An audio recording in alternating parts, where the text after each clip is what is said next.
안녕하세요. 3월 15일 금요일 마이드라에 오신 여러분들을 환영하고 축복합니다.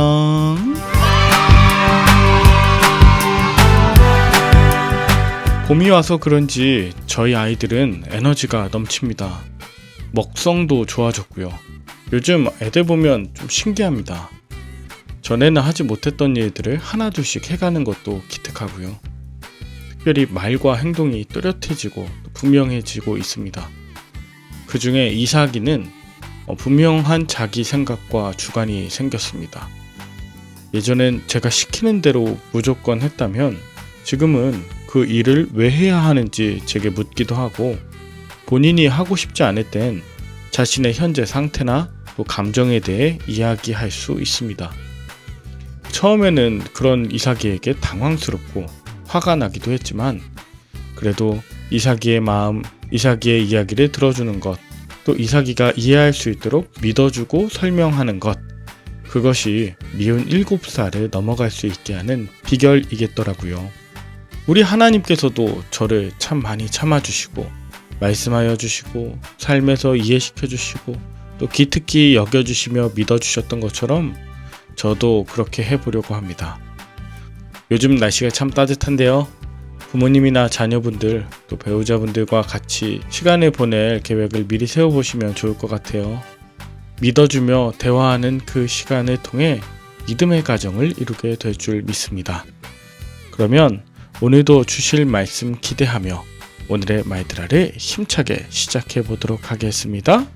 자, 출발!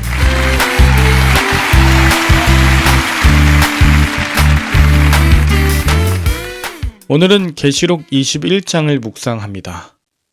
오늘 본문 이후에 나오는 새 하늘과 새 땅은 이사야서 65장과 연결되어 있고요. 또 하나님의 보좌로부터 흐르는 생명수의 강은 에스겔 40장부터 48장의 내용과 연결되어 있습니다. 요한계시록에 나오는 이런 수많은 묵시적 환상이나 숫자는 이미 구약에서 예언하신 것이 있으므로 혹시 누군가 자의적으로 해석하려 하더라도 절대로 동요하지 마시고 구약을 통해 찾으시거나 주변에 있는 목회자분들에게 반드시 물어보시길 바랍니다.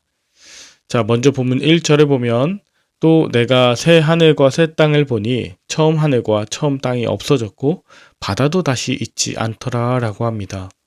여기에 바다가 나오는데요.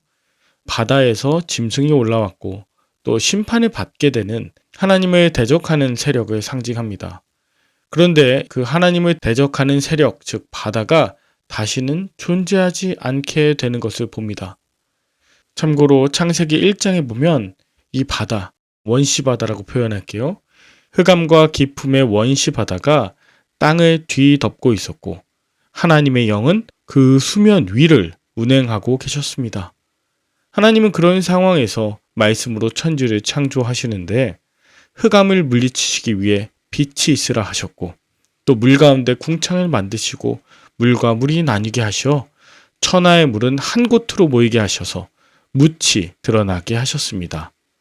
그 원시 바다에 잠겨있던 흙을 건지시고 그 흙을 빚어 호흡을 불어넣으시니 사람이 되었습니다.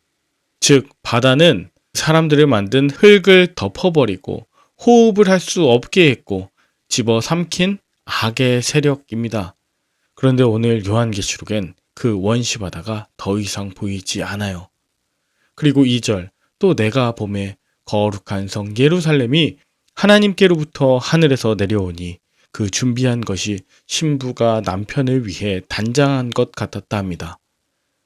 거룩한 성 새 예루살렘은 하나님의 심판을 받는 큰 성 바벨론과 대조됩니다. 하나님이 이 땅의 교회에게 원하시는 것은 큰 성같이 화려하고 거대한 규모의 겉모습이 아닌 거룩한 성의 모습입니다. 이 거룩함을 지키기 위해 치열한 전투를 치르죠. 때로 다치고 피 흘리고 더럽혀진 교회를 하나님은 정결하고 아름답게 해주신다는 겁니다. 그 거룩함을 지켜낸 교회에게 하나님 말씀하시길 3절 보라 하나님의 장막이 사람들과 함께 있음에 하나님이 그들과 함께 계시리니 그들은 하나님의 백성이 되고 하나님은 친히 그들과 함께 계셔서 모든 눈물을 그 눈에서 닦아주시니 다시는 사망이 없고 애통하는 것이나 곡하는 것이나 아픈 것이 다시 있지 아니하리니 처음 것들이 다 지나갔음이러라 라고 합니다. 하나님께서 거룩한 성 예루살렘인 그 모든 성도들의 눈물을 닦아주시고 아픔을 위로해 주시며 하나님께서 그들과 친히 함께 하신다는 것입니다. 이렇게 친히 함께 계시고 하나님께서 친히 회복시켜 주시고 친히 위로하시는 게 얼마나 감사한 일입니까? 저는 당시에 이 요한계시록을 받아봤을 초대교회 성도들의 심정이 어떠했을지 상상해 봅니다. 처음 것들, 즉 하나님을 대적하던 악의 세력들이 완전히 사라지고 새하늘 새 땅에서 하나님이 친히 위로하시고 함께 계신다는 이 말씀에 감격의 눈물이 흐르지 않았겠습니까? 그 모든 아픔과 눈물과 흘리는 피까지 다 닦으시는 따스한 사랑의 하나님, 정의와 공의의 하나님을 고백하며 찬양하지 않겠습니까? 그러므로 우리 성도들에게 이 요한계시록은 무섭고 두려운 말씀이 아니에요. 오히려 믿음 때문에 힘들고 고난 중에 있는 성도들에게 이미 이루신 승리를 보여주며 산소망을 갖게 하는 은혜의 말씀입니다. 그리고 6절, 이루었도다. 나는 알파와 오메가요. 처음과 마지막이라. 내가 생명수 샘물을 목마른 자에게 값없이 주리니. 7절, 이기는 자는 이것을 상속으로 받으리라. 나는 그의 하나님이 되고 그는 내 아들이 되리라. 아멘. 하나님은 끊임없이 이스라엘이 하나님의 백성이요 그들의 하나님이 되실 것을 확인시키십니다. 출애굽 이후 시내산에서 언약을 체결할 때에도 광야에서도 또 가나안에 들어가서도 아수르와 바벨론, 페르시아, 로마의 압제 속에서도 끊임없이 그들의 하나님이 되실 것을 말씀하셨습니다.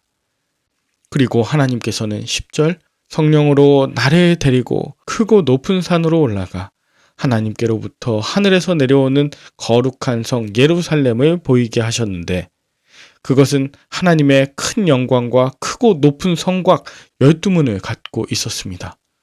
게다가 그곳엔 귀한 보석으로 가득 차 있었어요. 이 거룩한 새 예루살렘 성은 성도들이 거할 완전하고 완벽한 구원의 성입니다. 그곳엔 구약 12지파의 12, 신약 12지파의 12, 그리고 완전함과 충만함의 숫자 1000이 곱해진 14만 4천 명의 성도들이 예수님의 은혜로 들어오는 새 예루살렘 도성입니다. 이것은 구약 에스겔 48장의 성전 환상과 만나는데요. 에스겔 선지자도 마지막 때에 이스라엘 모든 지파가 자신에게 할당된 충분한 기업을 취할 것과 회복된 예루살렘으로 출입할 수 있는 각 지파의 문을 갖게 될 것이라고 예언한 바 있습니다. 그리고 여기서 재밌는 건 22절에 요한이 그 예루살렘 성 안에서 성전을 보지 못했다는 것입니다. 그 이유는 주 하나님 곧 전능하신 이와 어린 양이 친히 성전이시기 때문이었습니다. 그 예루살렘 성 안에 하나님의 영광이 비치고 어린 양이 친히 등불되셔서 눈에 보이는 건물 성전보다 예수 그리스도가 비치시는 생명의 성이 된 것이죠. 마찬가지입니다. 성전의 규모나 화려함보다 더 중요한 것은 하나님과 그리스도께서 함께 하시는 것입니다. 여러분은 오늘 본문을 통해 무엇을 느끼셨나요? 저와 여러분들은 주님을 모신 성전인가요? 우리가 예배하는 교회 예배당은 주님의 영광이 비치는 곳인가요? 혹시 눈에 보이는 화려한 성전, 웅장한 규모의 교회 건물을 자랑하느라 눈에 보이지 않는 하나님의 영광과 어린 양의 등불을 의식하지 못하는 건 아닌가요? 사랑하는 말들 하시고 여러분, 우리가 구원받은 이유는 거룩한 성 예루살렘에 들어가고자 함이 아닙니다. 성 안에 들어가는 것보다 더 중요한 것은 성전이신 주님과 함께 거하는 것, 주님을 모시고 날마다 동행하는 것, 그것이 우리가 신앙생활을 하는 이유입니다. 그리고 그 주님이 우리 안에 성령으로 친히 임하셨습니다. 여호와의 영광과 구원의 등불로 모든 흑암 권세를 물리치시고 사망의 바다는 사라지게 하셨습니다. 이제 주님께서 영원히 저와 여러분들의 임마누엘 되어 주십니다. 오늘 하루도 이 말씀으로 승리를 누리시고 복음을 전하시며 구원의 감격을 온전히 나누시는 복된 하루 되시길 축복합니다. 함께 기도할까요? 하나님 아버지, 나를 짓누르고 있던 사망 권세, 흑암의 바다가 완전히 사라질 것을 믿고 감사합니다. 참된 성전이신 주님이 날마다 함께 하신다는 그 약속을 성령을 통해 이미 이루어 주심도 감사합니다. 하나님의 영광과 예수 그리스도의 빛이 가득한 이 땅의 성전으로 살아갈 수 있도록 주님 날마다 임마누엘 되어 주시옵소서. 감사하며 예수님의 이름으로 기도드립니다. 아멘. 저는 내일 열림교회에서 젊은 30, 40대 부부 모임이 있어 참석 예정이고요. 주일에는 수원에 있는 한목교회에 말씀을 전하러 갑니다. 여러분들도 주말에 섬기시는 교회에서 예배 드리시며 은혜 많이 받으시고요.